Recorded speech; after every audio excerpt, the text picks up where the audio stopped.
चंदगड हे थंड हवेचं ठिकाण म्हणून ओळखलं जातंय। खरं तर या चंदगडमध्ये सध्या राजकीय वातावरण तापायला सुरुवात झालेली आहे। खरं तर सर्व पक्षांचा जो प्रचार आहे तो प्रचाराचा धुरळा उडताना आपल्याला पाहायला मिळतोय। प्रचाराने आता शेवटचा टप्पा गाठलेला आहे।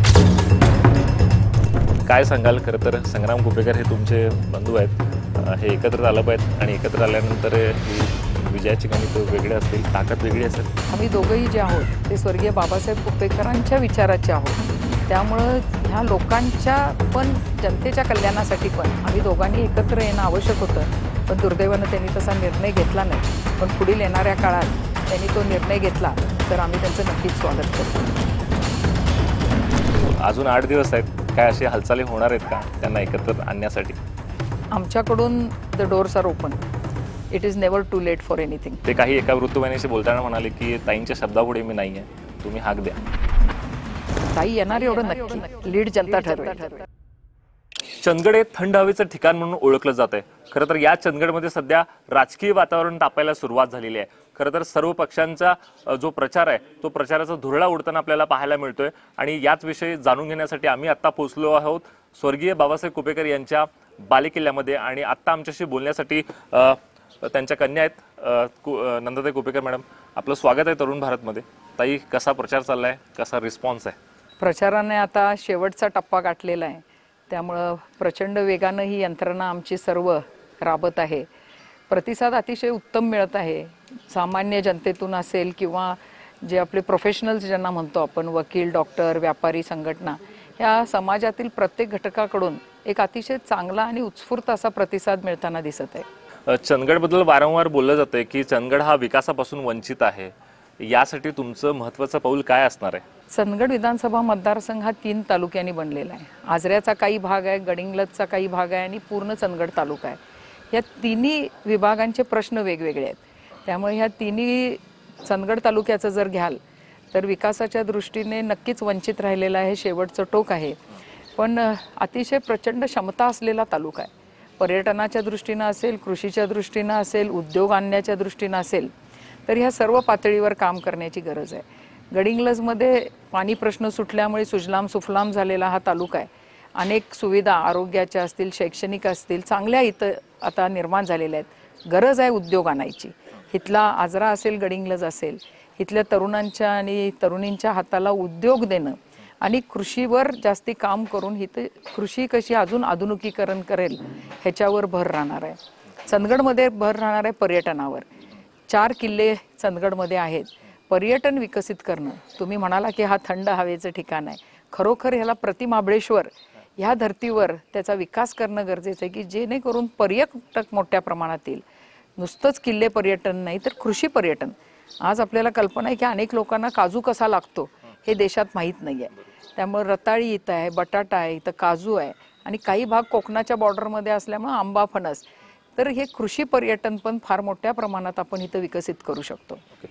वारंवार बोललं जातंय की काही जर इमर्जन्सी झालं तर थेट बेळगाव किंवा कोल्हापूरला जावं लागतंय, हॉस्पिटलची सुविधा नाही आहे, याकडे तुम्ही कशा पद्धतीने बघताय आणि काय केलं पाहिजे? नक्कीच चंदगड तालुका याला जबाबदार कोण असेल आतापर्यंत? आतापर्यंत कोण जबाबदार आहे ह्याच्यापेक्षा आता पुढं आपण काय करू शकतो ह्याच्यावर माझा भर राहील।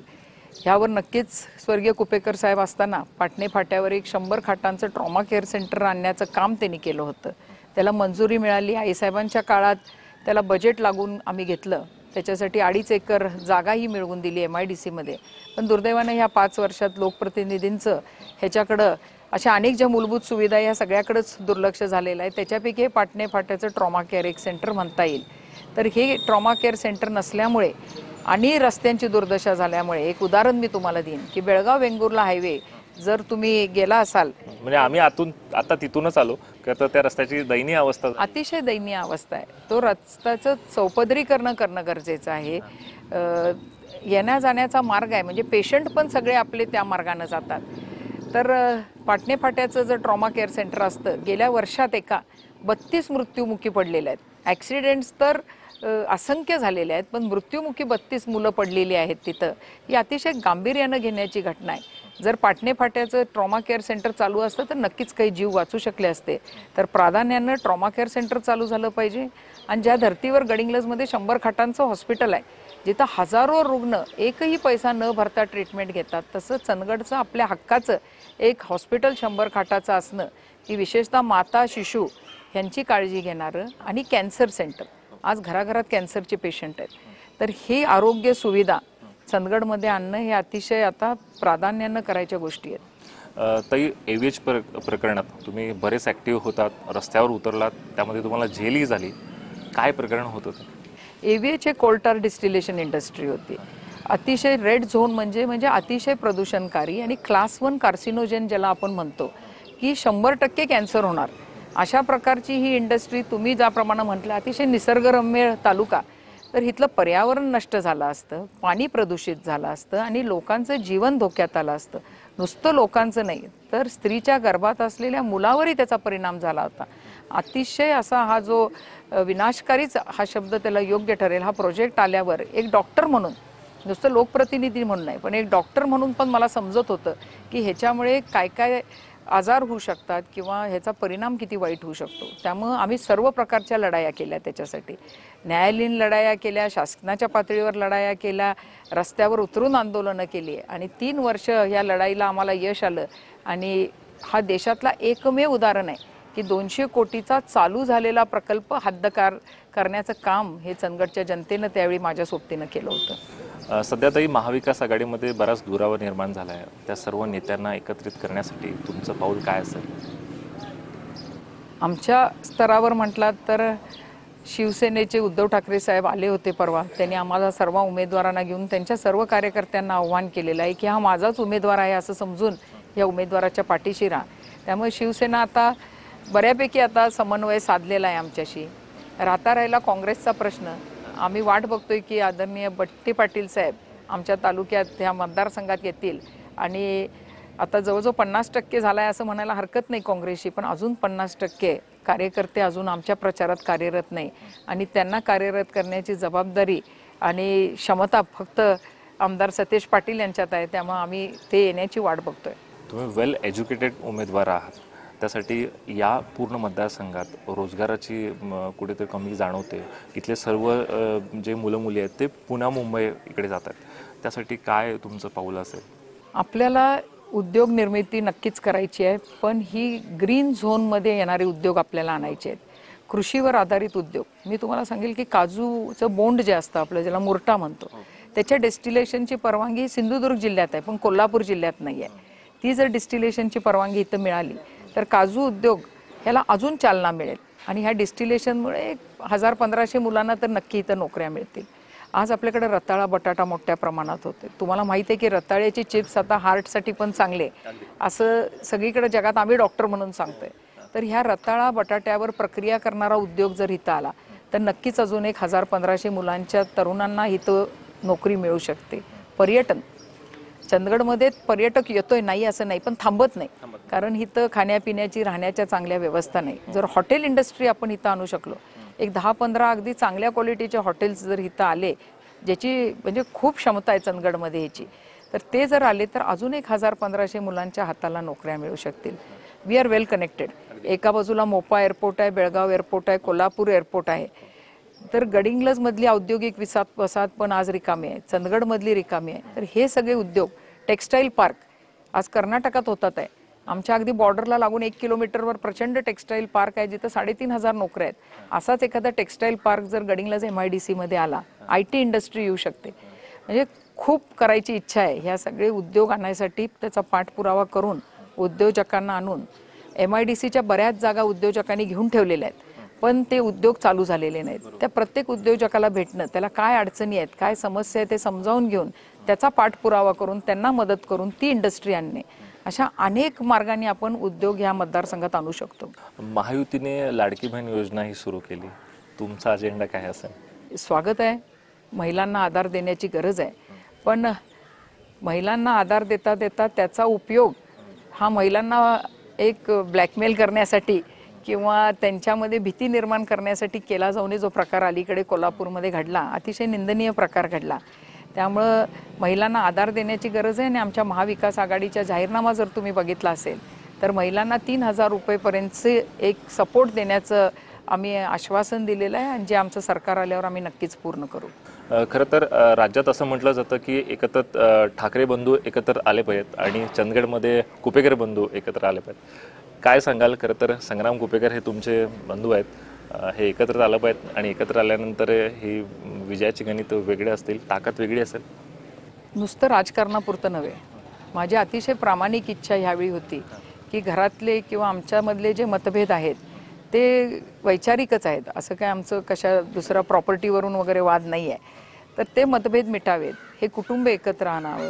शेवटी आम्ही दोघंही जे आहोत ते स्वर्गीय बाबासाहेब कुपेकरांच्या विचाराचे आहोत.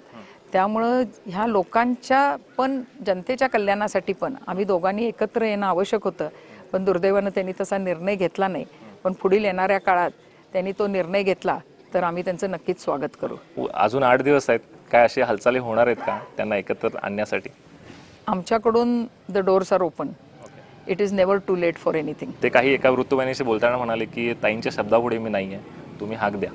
वारंवार हाक दिलेली आहे आणि आज तुमच्या ह्या प्लॅटफॉर्मवरून पुन्हा एकदा हाक देईन मी त्यांना की अजून वेळ गेलेली नाही आहे, अजूनही आपण एकत्र येऊ शकतो. पुन्हा ही संघटना जी स्वर्गीय कुपेकर साहेबांनी उभी केलेली आहे ती तुम्हीही त्या संघटनेचे भाग आहात, तुम्हीही त्याच्यातून मोठे झालात. माझ्यापेक्षा जास्ती अनुभव तुम्हाला आहे या क्षेत्रातला. तुम्ही आणि मी जर एकत्र झालो तर ह्या मतदारसंघात आपली ताकद फार मोठी होऊ शकते आणि आपण चांगल्या प्रकारे येणाऱ्या भविष्यात काम करू शकतो. त्यामुळं केव्हाही ह्या वाड्याचे दरवाजे आणि आमच्या मनाचे दरवाजे तुमच्यासाठी उघडे आहेत. तुम्ही महिला आहात आणि वारंवार राज्यात वेगवेगळे अत्याचार झाले या सरकारच्या ह्याच्यामध्ये, यासाठी तुमचं पाऊल काय असेल महिलांच्या सुरक्षतेसाठी?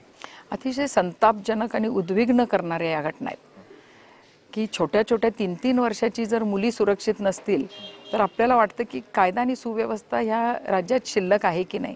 नक्कीच प्रशासनाची जबाबदारी आहे. प्रशासनाची पकड राहिलेली नाही, लोकांना कायद्याची भीती राहिलेली नाही.